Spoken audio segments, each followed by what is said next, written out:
The storybook town of Willowbrook, where wildflowers danced along cobblestone paths and the sun lingered just a little longer over the hills, lived Emily, a woman whose soul was stitched from sunlight and soft rebellion.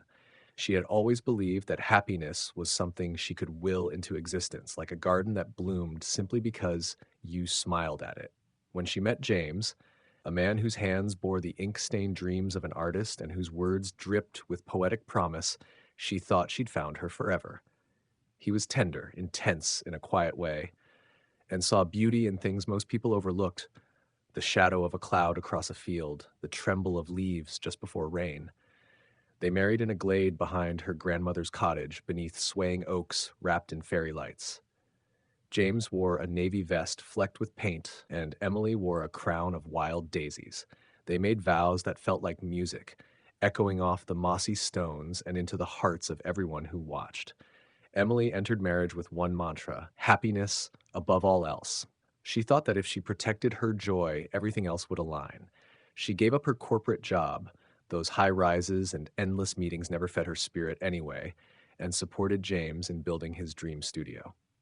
They transformed their spare room into a sanctum of color and chaos, canvases leaning like drunkards against every wall. But dreams, as she learned, didn't always pay the bills. James sold a few paintings here and there, small town cafes, local galleries, but it was never enough. The fridge sometimes hummed louder than it should have, as if protesting the emptiness inside. Emily would lie awake at night, staring at the cracked ceiling, calculating overdue bills in her head. Still, she smiled through it, convincing herself that her happiness was worth the sacrifice, that love, pure and creative, would fill every gap. It didn't. As months bled into years, Emily began to feel invisible. The baby girl treatment, the flowers just because, the kisses on the forehead, the whispered, "You're beautiful," as she passed by, vanished like steam on a mirror. James, once so attentive, became married to his craft. He was always in that room, hunched over his easel like a priest at the altar.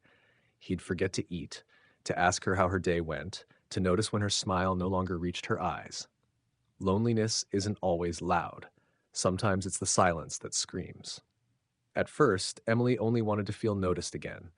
She dressed up more often when she went into town, lingering at the farmer's market, the bookstore, the tiny wine bar near the square, and slowly men began to notice.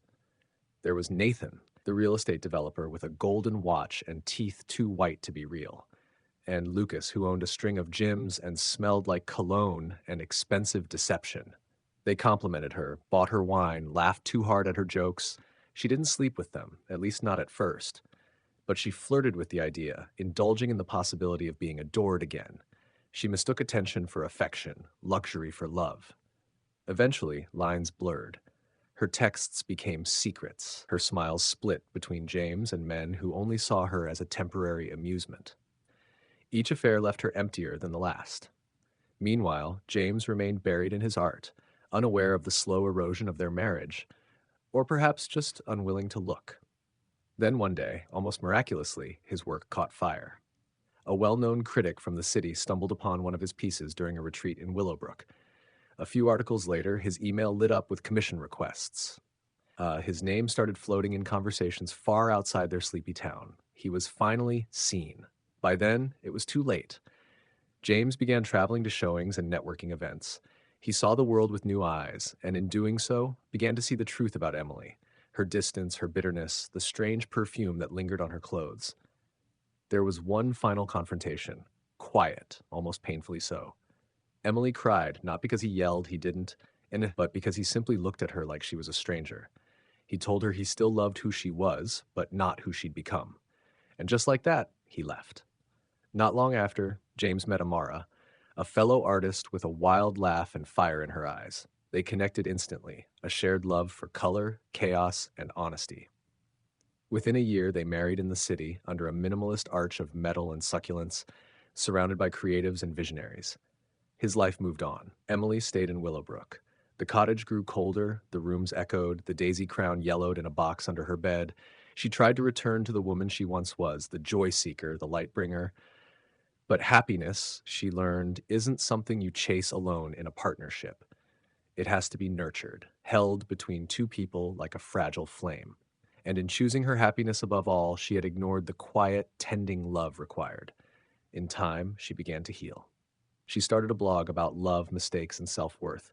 Women wrote to her, thanking her for her rawness. She found comfort in that, purpose in her pain. But some nights, when the wind rustled the oaks outside, she would close her eyes and remember cherry blossoms, paint stained fingers, and a man who once promised her forever. And she would whisper to the wind, "Next time, I'll choose us."